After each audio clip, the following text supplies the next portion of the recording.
Hello guys, welcome to my channel study art with Deepa. आज मैं theory में दूसरा टॉपिक लेके आई हूँ जो कि है दक्षिणी शैली या दक्षिणी शैली कहते हैं। तो मैंने इसके पहले आपको पढ़ाया था और इसके मैंने बताया था कि 5 भाग जो है बहमनी समाज में 5 भाग होते हैं। तो मैं 5 भाग इस वीडियो में आपको बताऊँगी, ठीक है। तो चलिए शुरू करते हैं हम आज की क्लास, ठीक है। ओके, तो देखिए ये है पहले ब्राह्मी समाज हम देख रहे हैं कि 5 भाग में बटा है। तो मैंने एक चार्ट बनाया है जिसमें लिखा है राज, वंश, संस्थापक लिखा हुआ और समय लिखा हुआ है, ठीक है। तो ऐसे करके मैंने चार्ट बनाया है कि आप लोग को आराम से याद हो जाए और सब समझ आए ढंग से। तो पहला है ये जो राज है बीजापुर है, ठीक है। बीजापुर का वंश जो है वो आदिल शाही वंश है और जो संस्थापक है वो यूसुफ आदिल शाह हैं। और जो समय इसका है किस समय का है तो 1489 है। और फिर दूसरा अहमदनगर है, तो अहमदनगर में निज़ाम शाही जो है वो वंश है और मलिक अहमद जो है वो संस्थापक है और 1490 का समय है। और फिर तीसरा गोलकुंडा है राज्य और वंश कुतुब शाही है और संस्थापक जो है कुली कुतुब शाह हैं और जो समय काल है इसका 1512 है। और फिर ये विरार है चौथा और वंश इसके इमाम शाही हैं और संस्थापक फ़तेह उल्लाह इमाम शाह हैं और जो समय है वो 1526 है, ठीक। और फिर पांचवा जो है वो बीदर है, वंश बीदर शाही है और संस्थापक अमीर अली है इसके और समय 1490 है, ठीक है। तो ये हो जाएगा। तो इसके अब हम नीचे चलते हैं, ठीक है।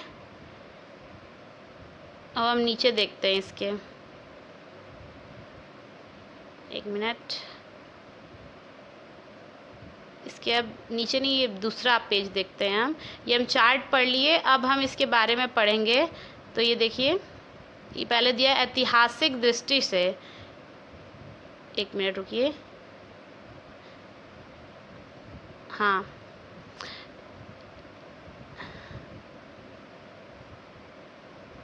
ऐतिहासिक दृष्टि से, एक मिनट,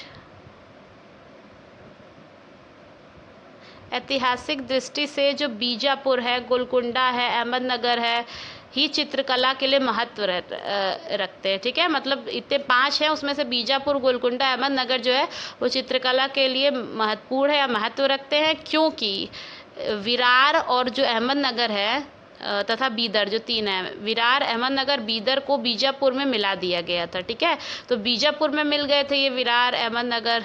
तो ये जो 3 है बीजापुर, गोलकुंडा, अहमदनगर, यही चित्रकला के लिए अहम भूमिका निभाते हैं, ठीक है। फिर हम पहला जो है इसमें तो बीजापुर, गोलकुंडा, अहमदनगर ये सब है, तो ये पढ़ते हैं। तो पहला हम अहमदनगर पढ़ेंगे, ठीक है। तो अहमदनगर पढ़ते हैं। तो अहमदनगर की स्थापना किसने की थी? मलिक अहमद ने की थी। अहमदनगर की स्थापना मलिक अहमद ने की थी। और दूसरा पॉइंट है हुसैन निज़ाम शाह प्रथम का पुत्र मुर्तज़ा अत्यंत कला प्रेमी था, ठीक है। जो मुर्तज़ा था, जो हुसैन निज़ाम शाह का प्रथम का पुत्र था, वो अत्यंत कला प्रेमी था। उसने अपने राज्यकाल उसका 1565 से 1569 के बीच रहा था, के बीच अपने पिता की प्रशंसा में तारीफ़ हुसैन शाही ग्रंथ को चित्रित कराया, ठीक है।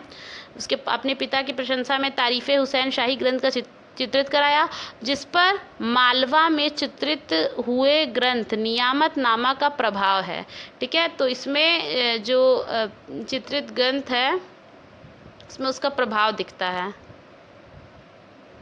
ठीक है। तो हम आगे अब देखते हैं, इतना हमने पढ़ लिया, तो इसके आगे पढ़ते हैं। अब इसके आगे है ये जो हमने ये पढ़ा था ना तारीफ़ हुसैन शाही, उसी ग्रंथ के बारे में और पढ़ रहे हैं, ठीक है। तो उसी ग्रंथ के बारे में हम और पढ़ते हैं कि अब इस ग्रंथ में क्या है, क्या क्या है, कितने चित्र हैं, तो वो सब देखते हैं। तो वो है कि इस ग्रंथ में ये जो तारीफ़ हुसैन शाही है 12 चित्र है, ठीक है। कितने चित्र हैं? तो 12 चित्र हैं इसमें। और जो युद्ध दृश्यों से संबंधित है। 12 चित्र है जो युद्ध दृश्यों से संबंधित है। और यह ग्रंथ भारत इतिहास संसाधन मंडल पूना में संग्रहित है। कहाँ संग्रहित है? तो ये भारत इतिहास संशोधन मंडल जो कि पूना में है, वहाँ संग्रहित है ये। और अहमदनगर में चित्रित रागमाला को गुरहान द्वितीय ने 1561 ईस्वी में चित्रित कराया था। कितने में कराया था? 1591 ईस्वी में, ठीक है, चित्रित कराया था। और गुरहान द्वितीय का छवि यानी पोर्ट्रेट दक्षिणी शैली की प्रथम छवि मानी जाती। पहला पोर्ट्रेट माना जाता है जो दक्षिणी शैली में बना था, वो गुरहान द्वितीय का छवि था, ठीक है। और 1601 में अहमदनगर अकबर के अधीन हो गया था। 1601 में जो अहमदनगर है हमारा, वो अकबर के अधीन हो गया था। और उसके चित्र हैं, अब देख लेते हैं हम कुछ। बसंत राग है, रागमाला है, राग हिंडोला है, रागनी पट हंसिका है। तो ये कुछ चित्र हैं, ठीक है। तो हम अब आगे देखते हैं, इसके आगे देखते हैं। अब हम अहमदनगर चित्रों की विशेषताएं कुछ देखेंगे कि जो अहमदनगर में जो चित्र थे उसके चित्रों की क्या क्या विशेषताएं थी, ठीक है। तो हम चित्रों की विशेषताएं देखते हैं। तो पहला है चित्रों की विशेषताएं में, एक मिनट रुकिए, हाँ, पहला चित्रों की विशेषताएं हैं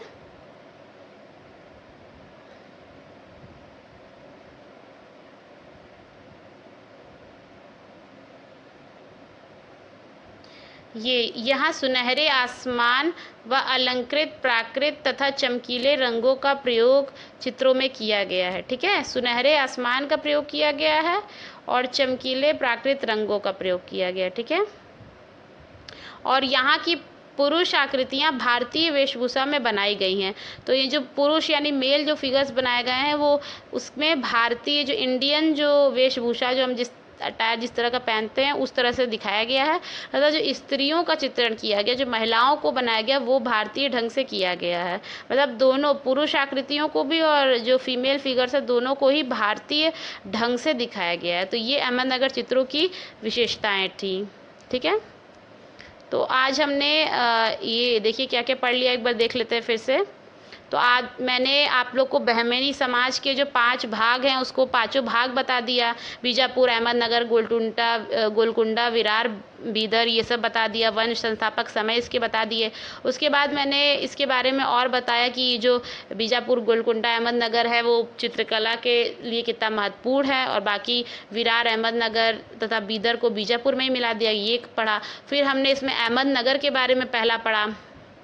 दक्षिणी शैली में जो 5 भाग हैं, उस अभी बहमनी समाज को जो 5 भागों में बांट गया था, उसमें हम लोगों ने आज अहमदनगर को डिटेल में पढ़ा कि इसके संस्थापक कौन थे और क्या क्या इसमें हुआ था, ठीक है। स्थापना कब हुई, तारीफ़े हुसैन शाही ग्रंथ के बारे में इसमें पढ़ा हमने। अहमदनगर चित्र थे उसमें, उन चित्रों के बारे में पढ़ा। चित्रों की विशेषताएँ पढ़ी कि इसमें कैसे रंग, सुनहरे आसमान व अलंकृत प्राकृत चमकीले रंगों का प्रयोग हुआ था। पुरुष और फीमेल्स आकृतियाँ कैसे बनी थी। तो हमने ये आज टॉपिक कंप्लीट किया। इसके आगे और भी जैसे ये जो 5 भाग बांटे उसमें बीजापुर, गोलकुंडा, ये सब आगे हैं। तो इसके आगे हम अगली वाली क्लास में पढ़ाएंगे। इतना तब तक आप देख लीजिए, पढ़ लीजिए। और अगर मेरा चैनल आपको अच्छा लगा, क्योंकि मैं ऐसे और वीडियो लाने वाली हूँ, तो मेरा चैनल सब्सक्राइब करिएगा। और आगे इसके जो 2 या 3 पार्ट में मैं इसे पूरा दक्षिणी शैली जो है वो कंप्लीट करूँगी। तो आगे आप नेक्स्ट वीडियो को भी देखिएगा, उससे आपको बहुत सारा नॉलेज मिलेगा। और इसके पहले मैंने दिल्ली वाला सिलेबस भी डाला है, वो भी देख सकते हैं। उससे रिलेटेड भी मैं सारी चीज़ें लाऊंगी आपके लिए। So thank you so much for watching and subscribe my channel.